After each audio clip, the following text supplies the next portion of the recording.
Hello everyone, welcome to maths up.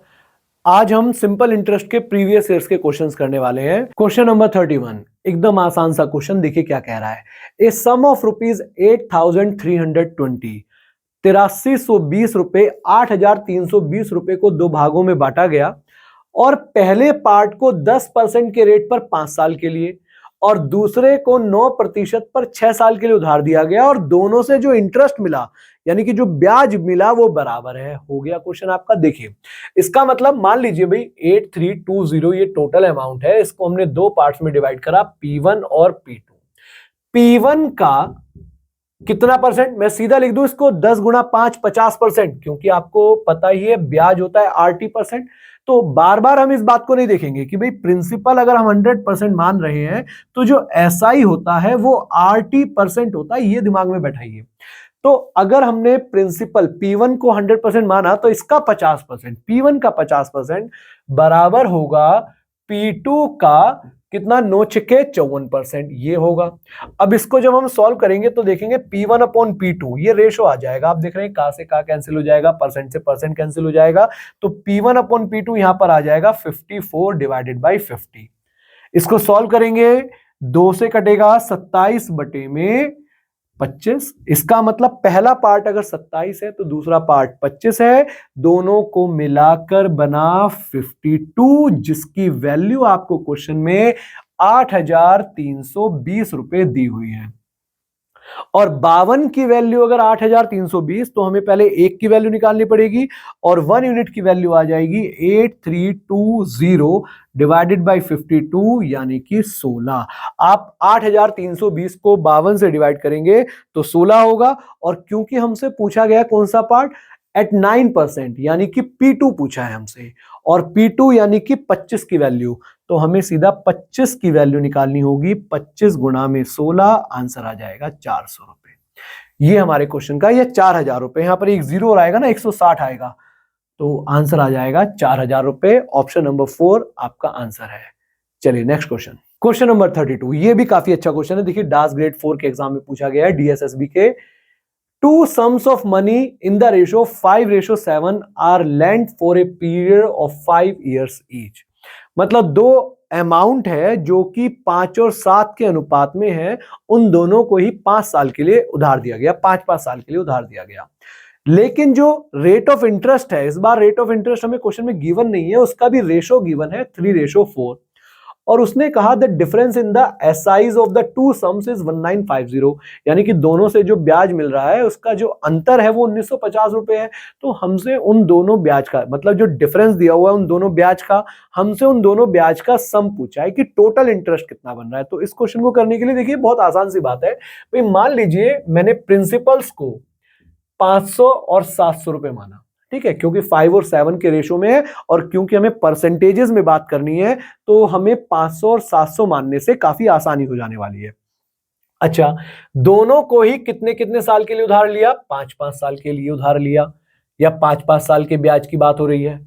लेकिन क्योंकि rate of interest का रेशो 3 और 4 है तो मान लेते हैं कि ये रेट 3x% है और ये रेट 4x% है।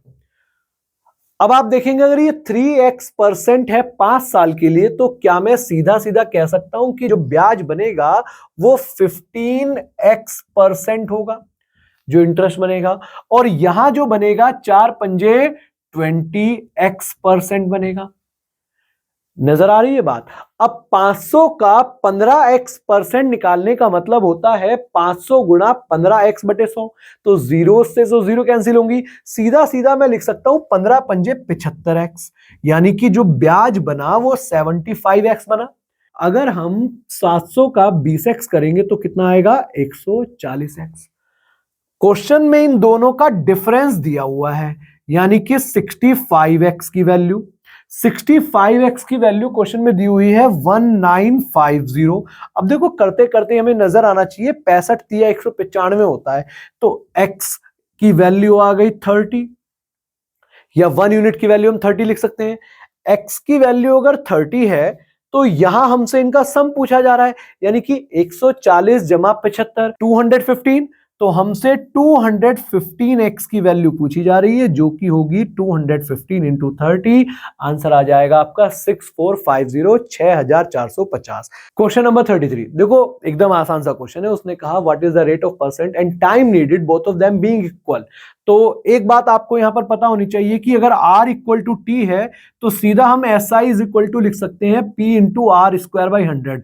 और इसके लिए एक इंपॉर्टेंट फॉर्मूला बनता है SI upon P is equal to R square upon 100। हम ये भी देख सकते हैं r कैसे, r का स्क्वायर क्यों हुआ, क्योंकि r और t बराबर होता है। r और t बराबर है तो r इंटू टी लिखो या r इंटू आर लिखो, बात बराबर हुई। अच्छा, उसने कहा कि for the simple interest on a certain sum to be 36 over 100, मतलब आपको 36 रुपए का ब्याज बन रहा है 100 रुपए पर। तो आर स्क्वायर अपॉन 100, सीधा सीधा हम इसको सॉल्व करेंगे। आर की वैल्यू आ जाएगी 6, और अगर आर 6 है तो टी भी 6 होगा। आंसर आ गए यहां पर फोर्थ ऑप्शन। और बाकी ऑप्शन से भी जा सकते थे। आपको पता है आर का स्क्वायर 36 होना है, किसका स्क्वायर 36 होगा, केवल 6 का स्क्वायर होगा। तो 6 गुणा 6 ही हमारा आंसर था। तो option number 4 is your answer. Question number 34, बहुत ही आसान सा क्वेश्चन बोला जा रहा है simple interest on a sum money 14/25, मतलब जो ब्याज है वो 14/25 है प्रिंसिपल अमाउंट का, मतलब ये SI अपॉन P दिया हुआ है आपको, जो कि बराबर होता है RT अपॉन 100। और क्योंकि टाइम आपको दे दिया गया 14 साल, तो अब बताओ इस क्वेश्चन में क्या बचा। आप देख रहे हैं 14 से 14 कैंसिल हो गया, 25 से 100 को काटेंगे 4, 4 इधर ऊपर चला जाएगा, तो R की वैल्यू आ गई 4%। ये हमारे क्वेश्चन का आंसर हुआ, option number 4, right. Next question, question number 35। देखिए ये क्वेश्चन अगेन है तो सिंपल इंटरेस्ट के नाम से दिया हुआ क्वेश्चन है, लेकिन ये क्वेश्चन CI का बन जा रहा है। क्वेश्चन कैसे बन जा रहा है CI का, देखिए अविनाश ने 10% वार्षिक साधारण ब्याज दर पर इतने रुपए जमा किए, लेकिन प्रत्येक दूसरे वर्ष के बाद उसने ब्याज का धन भी मूलधन में जोड़ दिया। तो यहां आप देखिए क्या हो रहा है कि हर 2 साल में वो अपने जो ब्याज उसका बन रहा है उसको वो प्रिंसिपल अमाउंट में जोड़ दे रहा है। तो यहां इसी को कहते हैं कंपाउंड इंटरेस्ट। लेकिन अगर आपको दिया जाए कंपाउंड इंटरेस्ट सिंपल, तो वो पर ईयर होगा, लेकिन यहां 2 साल का ब्याज ऐड हो रहा है। तो उसने कहा 4 वर्ष के बाद कुल अर्जित ब्याज क्या होगा। तो देखिए जरा यहां पर ध्यान से, टोटल अमाउंट कितना है 46800, इतने रुपए का प्रिंसिपल अमाउंट है। अब देखिए 1 साल का जो ब्याज की दर है वो 10% है, ये 1 साल की ब्याज की दर है। तो 2 साल की ब्याज की दर हो जाएगी 20%। और क्योंकि वो 2 साल बाद ऐड कर रहा है तो हमें एक टर्म मानना पड़ेगा 2 साल का। CI जिसने पढ़ा होगा उसको आसानी से समझ में आएगा। एक टर्म हम 2 साल का मानेंगे और रेट 20% है, 20% का मतलब होता है 5 पर 1। तो या तो हम total amount upon principal amount लिखें, या सीधा देखो 5 पर 1 रुपए का ब्याज यानी कि 5 से 6 हो रहा है, 5 से 6 हो रहा है तो 2 साल बाद ये अमाउंट बन जाएगा। ये जो अमाउंट बनकर आएगा 46800, 46,800 को जब हम 6/5 से गुणा करेंगे, ये 6/5 कैसे आया ये इंपॉर्टेंट है समझना। आपका जो 1 साल का दर है 10%, वो 2 साल की 20% हो जाएगी, और 20% का मतलब होता है 5 रुपए पर 1 रुपए। तो यहां 5 रुपए पर 1 रुपए का ब्याज ऐड हो जाएगा, और ऐड होने का मतलब वो 5 रुपए की जगह 6 रुपए बन जाएगा। तो हम 5 से डिवाइड करेंगे और 6 से गुणा करेंगे, तो ये हमारे पास टोटल अमाउंट आएगा 2 साल बाद का। लेकिन क्वेश्चन में क्योंकि 4 साल बोले तो एक टर्म का ब्याज और ऐड होगा, एक टर्म का मतलब वापस से इसका 6/5 टाइम्स और हो जाएगा। और ये जो अमाउंट निकल कर आएगा, इसको जब हम सॉल्व करेंगे तो ये होगा टोटल अमाउंट या कहिए मिश्र धन। इसको सॉल्व करिए, ये नंबर आ जाएगा 67,392। ये टोटल अमाउंट आएगा भाई। हम इसको सॉल्व करेंगे, 25 से इसको काटेंगे और फिर मल्टीप्लाई वगैरह करेंगे तो 67,392। लेकिन इसमें से क्योंकि हमें तो ब्याज पता करना है केवल, तो इसमें से जब हम 46,800 रुपए माइनस करेंगे तो वो हमारा ब्याज निकल कर आएगा। अब उसको चाहे SI कहो या CI कहो, वो आ जाएगा 20,592। ये कहने के लिए SI का क्वेश्चन है। अब आप देखो एग्जामिनर कैसे घुमाता है। अभी अभी हमने यहाँ पर 2-3 क्वेश्चन ऐसे देखे हैं जिसमें दिया हुआ तो ब्याज साधारण ब्याज के नाम से है, लेकिन वो ब्याज लगा रहा है कंपाउंड वाला, क्योंकि उसमें ये लिख दे रहा है कि ब्याज प्रिंसिपल में ऐड हो रहा है।